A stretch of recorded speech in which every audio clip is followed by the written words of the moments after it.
Hello दोस्तों, नमस्कार। आज की वीडियो में जो क्वेश्चन है वो है टीजीटी पीजीटी फिजिकल एजुकेशन संबंधित क्वेश्चन है। और ये जो क्वेश्चन है वो हमारे शरीर रचना से संबंधित क्वेश्चन है। ठीक है, शरीर में जो भी क्रियाएं हैं, प्रतिक्रियाएं हैं या अन्य कोई भी पार्ट के नाम है उससे संबंधित ये वीडियो है। और ये ज़रूरी नहीं कि सारी शिक्षा से संबंधित ही है। इसमें कोई भी परीक्षा आप दे रहे हैं, जैसे पैट की परीक्षा दे रहे हैं या फिर सुपर टैट दे रहे हैं या फिर टैट दे रहे हैं, इससे संबंधित कुछ ना कुछ ज़रूर पूछा जाएगा। इससे संबंधित क्वेश्चन आपके आते हैं। और फिजिकल के लिए ये रामबाण क्वेश्चन है। ठीक है, तो पहला क्वेश्चन आज का शुरू करते हैं। पहला जो क्वेश्चन है वो है आपका, शरीर रचना की प्रारंभिक जीवित इकाई एकक इकाई है। शरीर रचना की प्रारंभिक जीवित एकक इकाई कौन सी है? कोशिका है, ऊतक है, कार्टिलेज है या मांसपेशी है? तो इसमें इसका नाम जो है वो है आपका कोशिका। शरीर रचना की प्रारंभिक जीवित इकाई जो है, एकक इकाई, वो है आपकी कोशिका। ठीक है,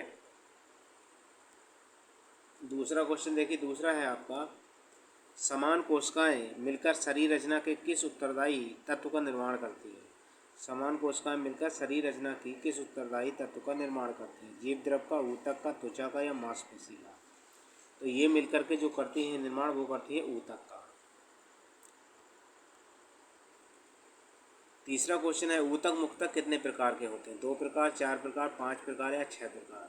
तो ऊतक के जो प्रकार होते हैं वह होते हैं आपके 5 प्रकार के ऊतक होती है।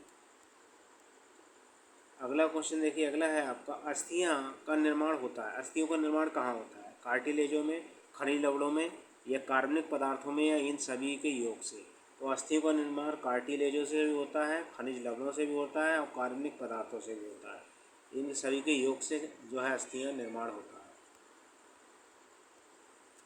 अस्थियां मुख्यतः उपस्थित रहता अस्थियों में मुख्यतः उपस्थित रहता है। क्या रहता है अस्थियों में उपस्थित? कैल्शियम और फास्फेट, कैल्शियम फास्फेट और कैल्शियम कार्बोनेट, कैल्शियम फास्फेट और यूरिक का सल्फेट, इनमें से कोई नहीं। तो अस्थियों के अंदर जो पाया जाता है वो होता है आपका क्या? कैल्शियम फास्फेट और कैल्शियम कार्बोनेट पाया जाता है। अगला क्वेश्चन देखिए। अगला है छठा क्वेश्चन। छठा क्या है? हमारे शरीर में कुल कितनी अस्थियां होती हैं? 204, 206, 208, 210। तो हमारे शरीर में हड्डियों की जो संख्या है वो होती है कितनी? 206 हड्डियाँ होती हैं हमारे शरीर के अंदर। अगला क्वेश्चन देखिए। अगला है, हमारी खोपड़ी में कुल कितनी अस्थियां होती हैं? खोपड़ी के अंदर कितनी अस्थियां होती हैं? तो हमारी खोपड़ी में कितनी कुल अस्थियां होती हैं? 22 होती हैं, 20 होती हैं, 14 होती हैं या 8 होती हैं? तो हमारी खोपड़ी में अस्थियों की जो संख्या होती है वो होती है आपकी 22। ठीक है, और अगर कुल कितनी अस्थियां होती हैं, और अगर इसके अलावा भी 29 भी दे सकता है। अगर 29 दे दिया और 22 का कॉलम नहीं दिया या 22 का भी दे दिया तो हम 29 लगाना ज़रूरी है। ठीक है, टोटल अगर अस्थियां होंगी वो होंगी 29। इसमें आपकी कान की अस्थियां काउंट नहीं की गई हैं। अगला देखिए। अगला है, हमारे मस्तिष्क में कुल कितनी अस्थियां होती हैं? 14 होती हैं, 16 होती हैं, 11 होती हैं, 8 होती हैं। मस्तिष्क की बात हो रही है, तो हमारे मस्तिष्क में जो अस्थियों की संख्या होती है वो होती है 8। ठीक है। अगला देखिए, मानव रीढ़ की हड्डी में कितनी कोशिकाएं हैं? मानव रीढ़ की हड्डी में कितनी कोशिकाएं हैं? कितनी कोशिकाएं हैं मानव शरीर की हड्डी में? तो इसमें कोशिकाओं की जो संख्या है,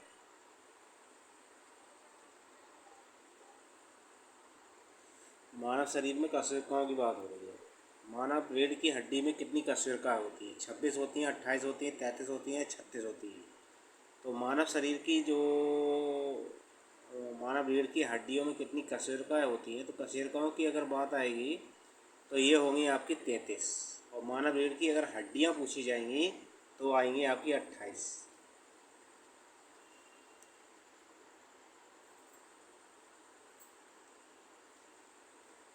अगला क्वेश्चन देखिए। अगला है, शरीर के ऊर्ध्वाधर बाहु आदि कितनी अस्थियां पाई जाती हैं? मतलब आपकी भुजा की बात हो रही है। आपकी भुजा में मतलब दोनों भुजाओं को मिलाकर कितनी अस्थियां होती हैं? ठीक है, तो इसमें कितनी अस्थियां होती हैं? इसमें 62 होती हैं, 64 होती हैं या 66 होती हैं या 72 होती हैं? तो 10वें का आंसर होगा बी, इसमें 64 हड्डियाँ होती हैं दोनों बाहों में मिलाकर। ठीक है, दोनों भुजाओं में मिलाकर के अस्थियाँ होती हैं। ठीक, चाहे आपकी ये गले की हो गई, इसके अलावा एक आपकी पीछे होती है चौड़ी सी हड्डी जो ये, उसके अलावा आपकी एक ये होती है, यहाँ पर होती हैं दो अस्थियाँ ये। उसके बाद जो यहाँ हथेली का निर्माण होता है, उंगलियों का निर्माण होता है, ये सारी चीज़ें 64 हड्डियाँ होती हैं। मानव शरीर में अधा भाग जांघ आदि में कितनी अस्थियाँ होती हैं? जांघों, दोनों जांघों की बात हो रही है, तो दोनों पैरों की बात हो रही है। इसमें 62 होती हैं, 64 होती हैं, 66 होती हैं, 74 होती हैं। तो इसमें होती हैं आपकी 62 हड्डियाँ होती हैं। पैरों में कितनी होती है? 62, और दोनों हाथों में बात की जाएगी तो होती है 64। इसका आंसर होगा ये वाला। हमारे शरीर में कितने जोड़ी पसलियाँ होती हैं? कितनी जोड़ी पसलियाँ होती हैं? 12 होती हैं, 10 होती हैं, 14 या 8? तो हमारे शरीर में क्या है? 12 जोड़ी पसलियाँ होती हैं, यानी कितनी होती है? पसलियों की संख्या 24 होती है। अस्थि संधि में कौन सा तरल पदार्थ होता है? अस्थि संधि में तरल पदार्थ कौन सा होता है? साइनोवियल फ्लूइड्स होता है, साइनोवियल थर्मल होता है, या फाइनाइल फ्लूइड्स होता है, या फाइनाइल थर्मल होता है? तो हमारे अस्थि के अंदर जो तरल पदार्थ होता है वो होता है कौन सा हमारा? ये होता है हमारा साइनोवियल फ्लूइड्स होता है। ठीक है। अस्थि संधि, अस्थि संधि में कौन सा तरल? अस्थि संधि की बात हो रही है। ठीक है।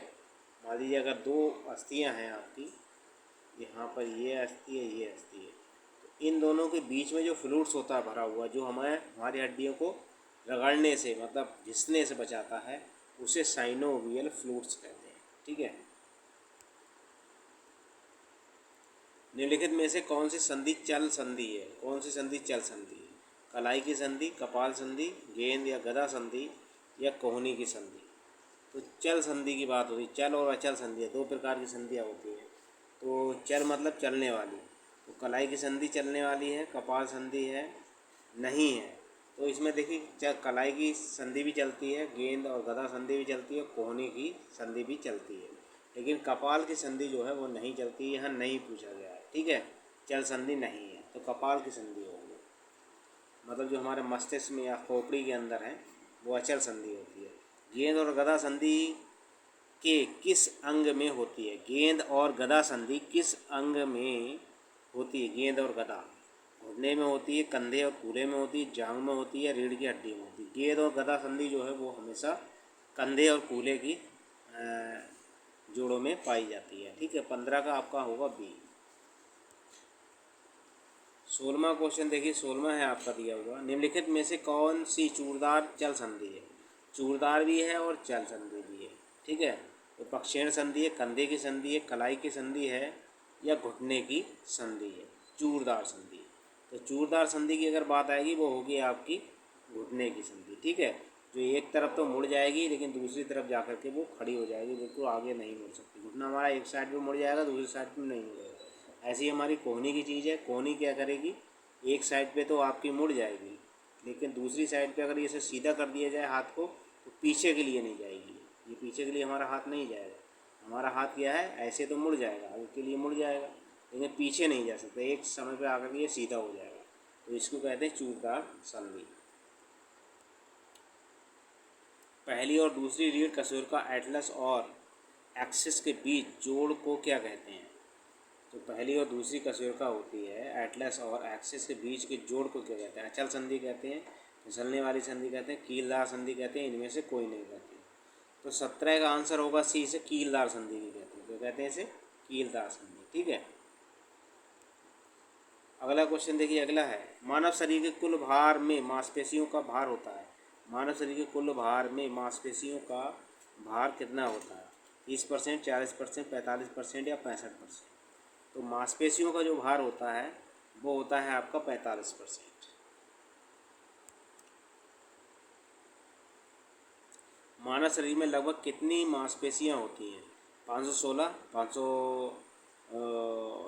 500 या 603 या 600, 206? तो मांसपेशियां होती हैं 639। 600 टोटल अगर लिख के आएंगी तो 639 होती हैं। इसमें 603 है तो 603 हम लगा सकते हैं। ठीक है। टोटल मांसपेशियां मानव शरीर में 639। अगला क्वेश्चन देखिए, अगला है निम्नलिखित में से कौन सी मांसपेशियां ऐच्छिक हैं। ऐच्छिक मतलब जो हमारी इच्छा के अनुसार कार्य करती हैं वो हमारी ऐच्छिक होंगी। जो हमारी इच्छा के अनुसार कार्य ना करें वो हमारी ऐच्छिक होती है, मतलब जो स्वतः काम करती है। ऐच्छिक मांसपेशियां पूछी गई हैं, इसमें कौन सी पूछी गई हैं? ऐच्छिक। तो फेफड़े हैं, हृदय है, आंत है या हाथ है? तो ऐच्छिक मांसपेशी में हमारा हाथ आएगा, क्योंकि हाथ को हम जब चाहे चला सकते हैं, जब चाहे रोक सकते हैं, हिला डुला सकते हैं। लेकिन फेफड़ा है, आंत है और हृदय, ये सब अनैच्छिक मांसपेशियों के अंतर्गत आते हैं। अगला क्वेश्चन देखिए, निम्नलिखित में से अनैच्छिक मांसपेशी कौन सी? अनैच्छिक मांसपेशी मतलब जो अनैच्छिक हो, जो हमारे इच्छा के अनुरूप कार्य करती हो, अनैच्छिक पेशी। तो हाथ है, पैर है, जीभ है और हृदय है। देखिए ये भी ऐच्छिक है, हाथ हमारा, पैर भी ऐच्छिक है और जीभ भी हमारी ऐच्छिक मांसपेशी है। लेकिन हृदय जो है वो हमारा अनैच्छिक मांसपेशी के अंतर्गत आता है। अगला क्वेश्चन देखिए 22वां, शरीर रूपी इंजन में कौन सा अंग पंप का कार्य करता है? पंप का कार्य कौन सा अंग कर रहा है ये पूछा जा रहा है। तो हृदय कर रहा है, यकृत कर रहा है, अग्नाशय कर रहा है, फेफड़े कर रहे हैं। तो पंप का जो कार्य करता है वो करता है हमारा हृदय, क्योंकि हमारे शरीर में पूरे में जो ब्लड पहुंचाता है वो हमारा हृदय का काम है। ठीक है, पूरे शरीर में ब्लड पहुंचाना। ऐसे इंजन का काम होता है पंप का, उस इंजन के अंदर तेल को पहुंचाना। ऐसे शरीर रूपी इंजन में कौन सा पंप का कार्य करता है? तो हृदय होगा ये। तो इसमें देखिए, रुधिर शोधन का कार्य किस अंग द्वारा किया जाता है? रुधिर शोधन का कार्य यकृत द्वारा, वृक्क द्वारा, धमनियों द्वारा या हृदय द्वारा? तो हृदय रुधिर शोधन का जो कार्य है या रुधिर को शुद्ध कौन कर रहा है, ये इसमें पूछा जा रहा है। तो 23 का जो आंसर होगा वो होगा आपका कितना? हृदय। हृदय के द्वारा इसको क्या है, शोधन कार्य किया जाता है।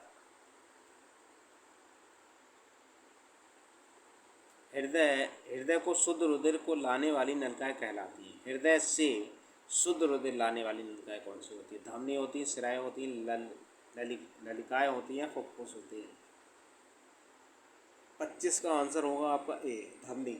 जो शुद्ध रुधिर लेकर आएंगी वो धमनी होंगी, जो अशुद्ध रुधिर लेकर आएंगी वो होती हैं शिराएँ।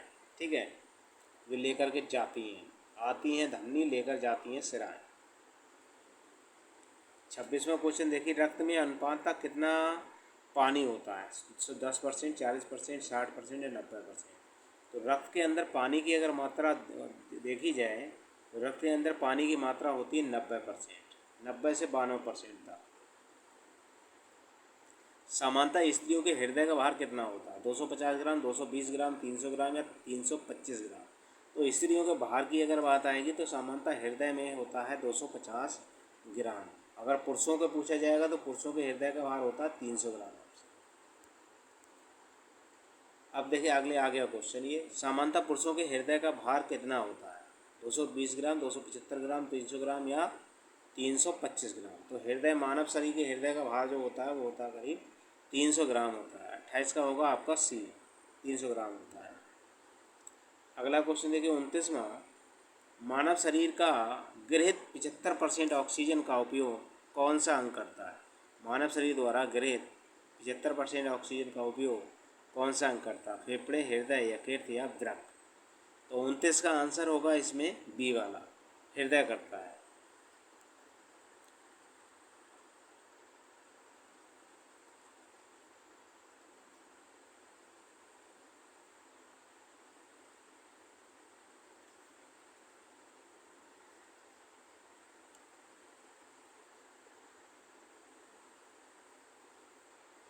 अगला क्वेश्चन देखिए, अगला है आपका मनुष्य के हृदय 1 मिनट में कितने बार स्पंदन करता है? मनुष्य का हृदय एक बार में कितने बार स्पंदन करेगा? 16 बार, 20 बार, 37 बार या 72 बार? तो मनुष्य का हृदय एक मिनट में 72 बार स्पंदन कर लेता है। 31वां क्वेश्चन देखिए, निम्नलिखित में से कौन सा तत्व रक्त के विद्यमान नहीं होता? रक्त में विद्यमान नहीं है, कौन सा तत्व नहीं है? प्लाज्मा, रक्त, लाल रक्त कणिकाएँ, श्वेत रक्त कणिकाएँ या ग्लाइकोजन? तो रक्त में जो नहीं होता है वो होता है आपका ग्लाइकोजन। ये तीनों चीज़ें क्या है, रक्त में पाई जाती हैं। रक्त को जमने में सहायता करती हैं, प्लाज्मा करता है, लाल रक्त कणिकाएँ, श्वेत रक्त कणिकाएँ, इनमें से कोई नहीं। तो रक्त को जमाने में जो सहायता करती है वो करती हैं आपका प्लाज्मा। लाल रक्त कणिकाओं का लाल रंग होता है विकिरण के कारण, ऑक्सीजन के कारण, हीमोग्लोबिन के कारण या गोल होने के कारण। तो हीमोग्लोबिन के कारण जो लाल रक्त कणिकाएं हैं उनका रंग क्या है, लाल होता है।